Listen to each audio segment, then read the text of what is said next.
A thunder of jets in an open sky, a streak of gray, and a cheerful... A loop, a whirl, and a vertical climb, and once again, you'll know it's time for the adventures of Rocky and Bullwinkle and friends. Starring that supersonic speedster, Rocket J. Squirrel, with his pal Bullwinkle the Moose, and a host of others. Hurry, Bullwinkle! The show's about to start! I'm coming as fast as I can. Wave to the people! Yay! Now what are you doing? Signing autographs. Let's see. John Smith. But your name is Bullwinkle. I know, but that's hard to spell.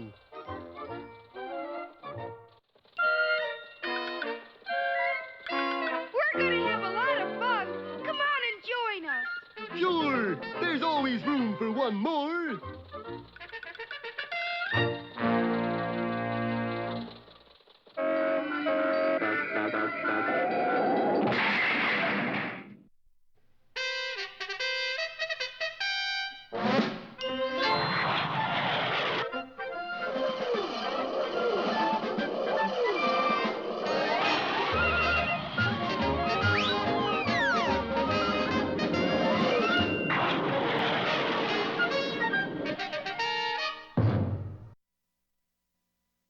Well, there was dirty work at the crossroads last time as Boris and Natasha tried to blow up our heroes. Unfortunately for them, they were caught by a runaway car and wound up blowing themselves up instead. Of course, our boys still aren't out of the woods. Cactus. Rock, I can't go on. Bullwinkle, speak to me, speak to me. Why won't you speak to me? I can't think of a thing to say. Gee, I gotta get him out of this sun. And the plucky squirrel seized his friend by the ankles and began to drag him bodily across the desert floor. Ooh, ooh, ooh. If it's all the same to you, Rock, I'll walk. But, Bullwinkle, you're too weak to walk. Yeah, but I'd rather die of the staggers than get needled to death. Good show, Bullwinkle. And our friends pushed onward while the blazing sun beat down with furnace heat. A short distance away, Boris and Natasha were pulling themselves out of the debris of the explosion. Well, your plan was a washout, Boris. I think I cancel my subscription to the Fiendish Plan of the Mont Club. But they're getting away with deed to mine, darling. What can we do? Oh, you forget I am vice president in crime syndicate. So what you're going to do? What any big executive would do. I pass the buck. Hello, fearless leader. Come in, please. And Boris's voice crackled across the miles to a sinister hideout where his superior eagerly awaited his report. Hello? Hello? Fearless leader. Is Boris bad enough on the air, sir? Oh, no. That no good, no good. Hello, fearless leader. Don't tell me you didn't get deed to mine. Lie. You didn't rub out moose and squirrel. You Lie. just got caught in one of your own traps. How did you... Enough, bad enough. Either get results soon or join our most exclusive society. Yeah? What's that? Ex-Vice President's Club. What he say, darling? He passed buck right back to me. Meanwhile, our heroes were just about at the end of their tether. Courage, Bullwinkle. Just a little bit farther. But I'm so thirsty. Feels like my mouth is full of lint. If we just had some water. Water. I'd give anything I got for a drink of water. My money, my house, even the deed to Uncle Dewlap's mine. Water boy. Where was I hiding? Hokey Smoke, who are you? Allow me to introduce myself, Sahib. Gonga Drain, professional Indian type water boy. Well, how much is your water? Oh, got all prices. You buy by the drop, sip, swig, or gulp. How much for a king-size guzzle? Oh, for that it costs one deed to mine. Sounds great. Will you drink it here or take it home? Well, Now, wait a minute, Mr. Drain. Just call me Gonga. How did you know we had a deed to a mine? Well, I don't think you ought to do it, Bullwinkle. Anyway, those prices seem awful high. But I got big overhead. No, some other time, maybe. Yeah, see us next time we're dying of thirst. Well, to show there is no hard feeling, I give you free of charge Gunga Drain souvenir. Souvenir? What is it? This delightful little pet you should wear on your lapel. Changes color when you put it on things. Oh, yeah, I hear to them. They're called camellias. Chameleons, Bullwinkle. Yeah, cute little fellers, aren't they? But they really weren't chameleons at all, but deadly, poisonous scorpions. Well, will these little stingers do Burris's dirty work for him? Be with us next time for Death in the Desert or A Place in the Sun.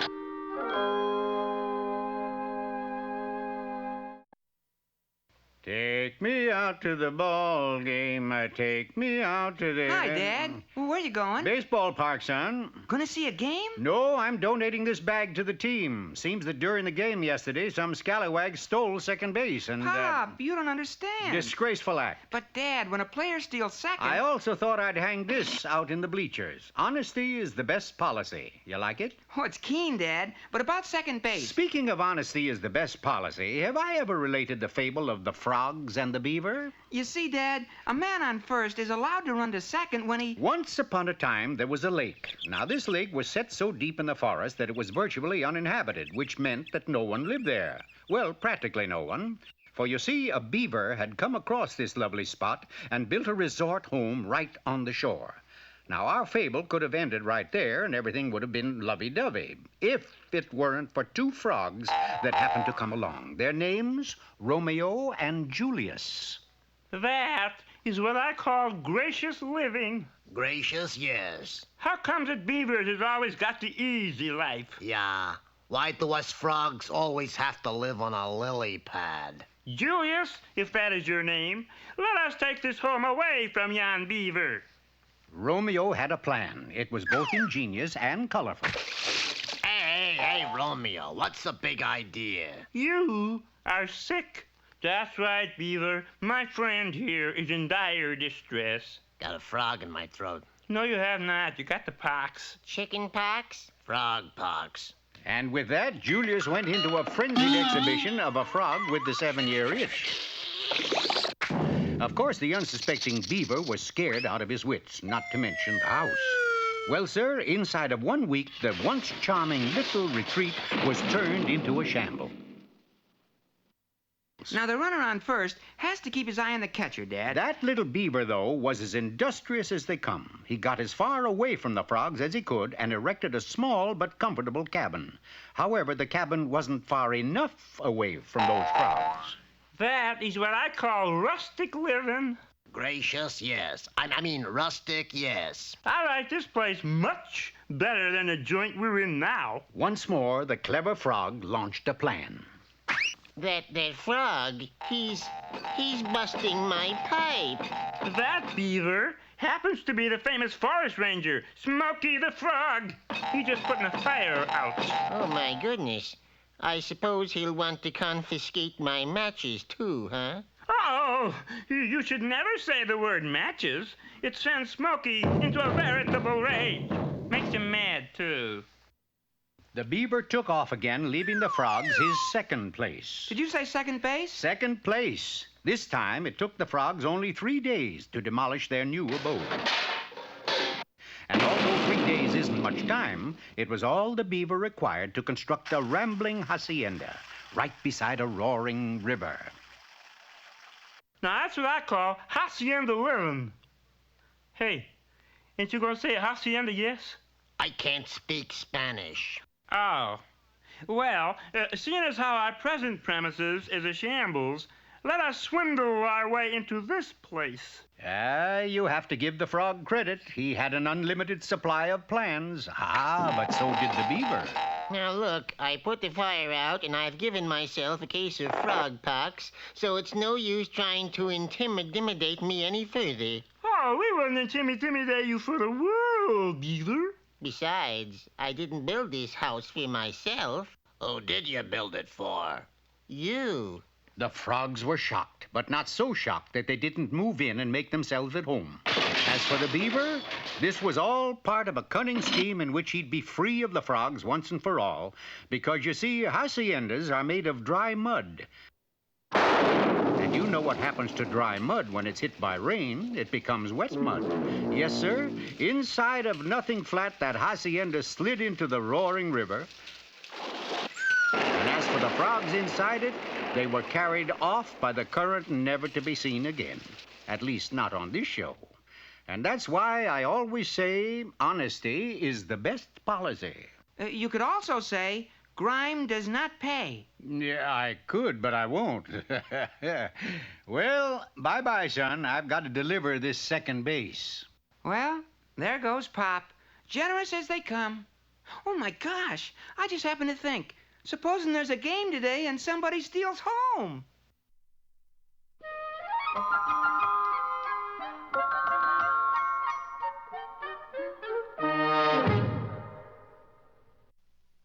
That's a pretty strange-looking painting, Bullwinkle. I just paint what I see. Well, what do you see? This is what I see.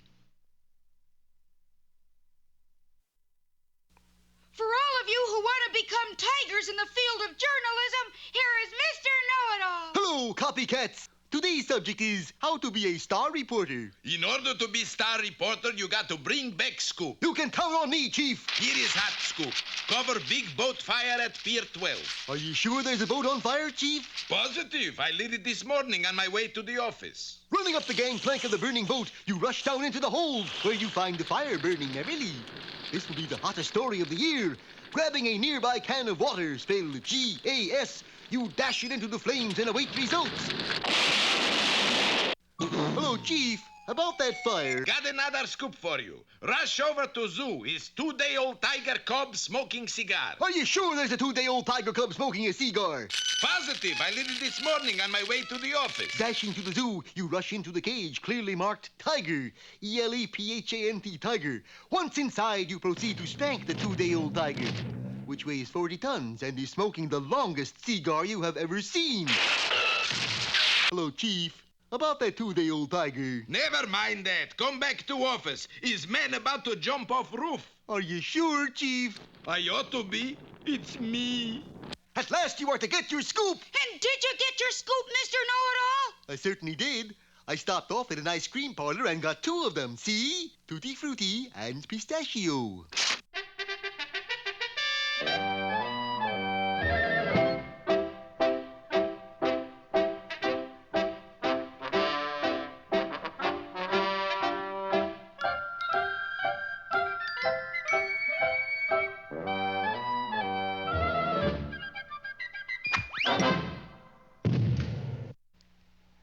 Hello there, Peabody here. And that's my boy Sherman over by the Wayback Machine. The Wayback's all warmed up, Mr. Peabody. Excellent, Sherman. Then set the indicator for the year 1180. 1180 it is. Our target for today will be Nottinghamshire, England, and in particular, Sherwood Forest, where we'll come face to face with that legendary rogue, Robin Hood.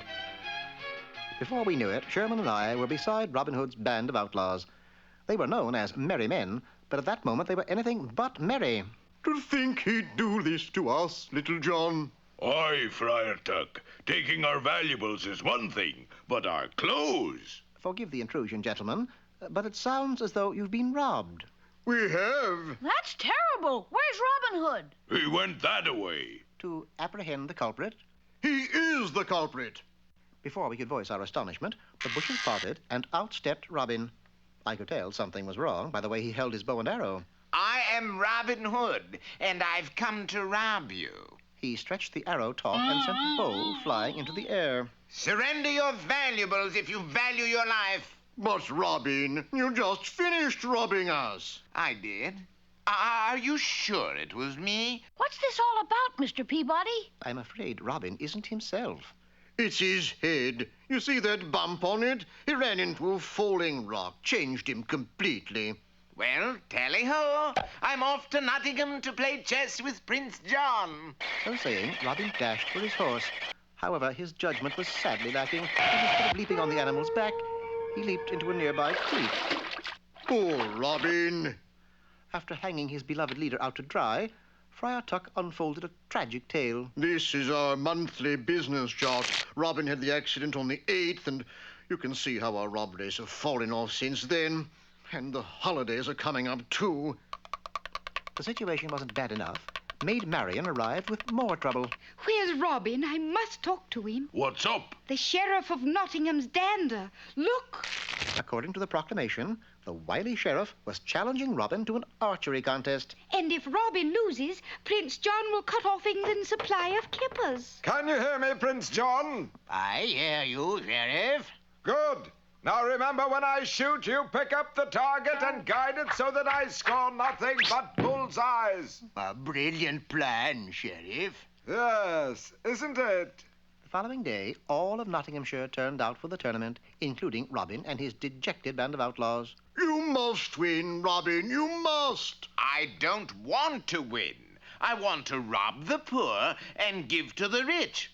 Goodbye, kippers. Most of the spectators were focusing their attention on Robin. I concentrated on the Sheriff of Nottingham, who was engaged in some pre-tournament practice. Look at that, Mr. Peabody. A bullseye every time. I smell foul play, Sherman. No one's that good. Except me. My suspicions were confirmed, for the sheriff's next shot was so erratic, the target had a difficult time converting it into a bullseye. The tournament will now begin. The Sheriff of Nottingham will shoot first. Just one moment, please. Sherman, show the folks how you can stand on your head. If you say so, Mr. Peabody. While Sherman diverted the crowd's attention, I made my way to a nearby tree, borrowed a beehive hanging from its branches, and casually inserted it inside the highly talented target. That little boy stands on his head beautifully, but can't we get on with the tournament? By all means. All right, Sherman. Up, boy. Up, up, up. Oozing confidence, the sheriff prepared to take his first shot. Watch this. A bullseye every time. It might have been, too, except that the target behaved in a violent fashion and began dashing all over the place. Needless to say, the tournament was called off. As for Robin Hood, he had the good fortune to walk into a ditch, resulting in the restoration of his normal senses. And they said it couldn't be done. Prince John, on the other hand, was having a difficult time getting free of the beehive. It serves him right, doesn't it, Mr. Peabody? It certainly does, Sherman. By the way, how does it feel to witness his execution? Execution? According to history books, Prince John wasn't executed. No. He looks beheaded to me.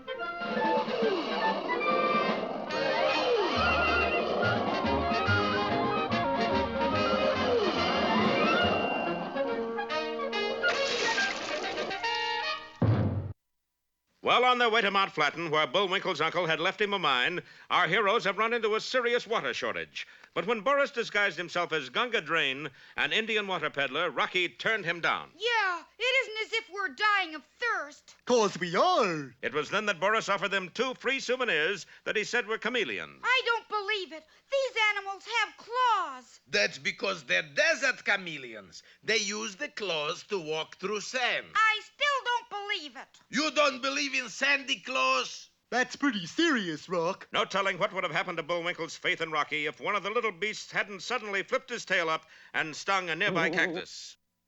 What did I tell you, Bullwinkle? What a way to die. Chameleons, huh?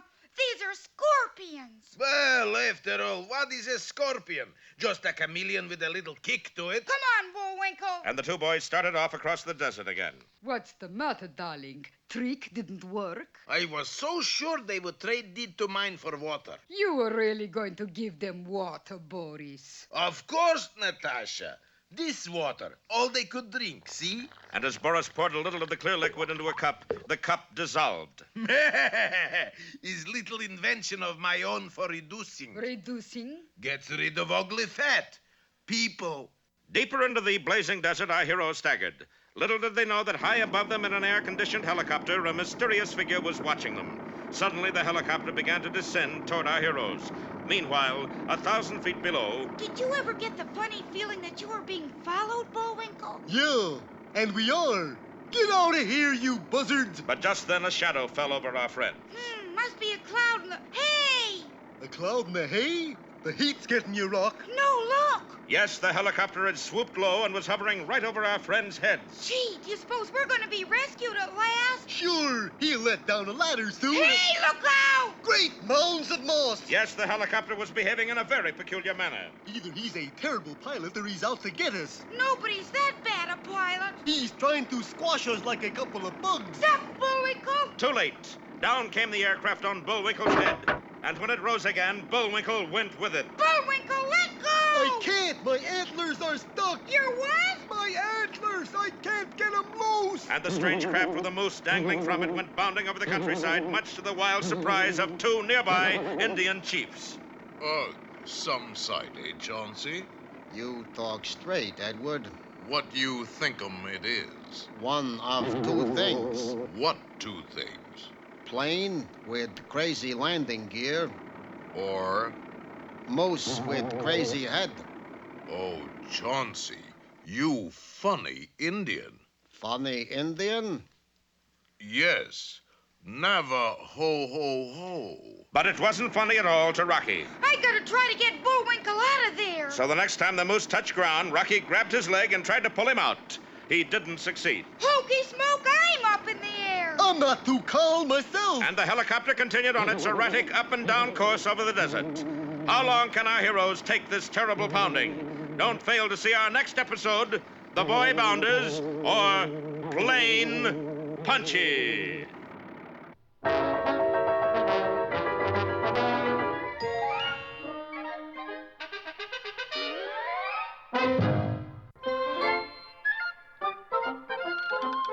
Well, it looks as if our time is just about run out. Mine must be a little slow. You got the credits, Bullwinkle? All on this itty-bitty card. Oop!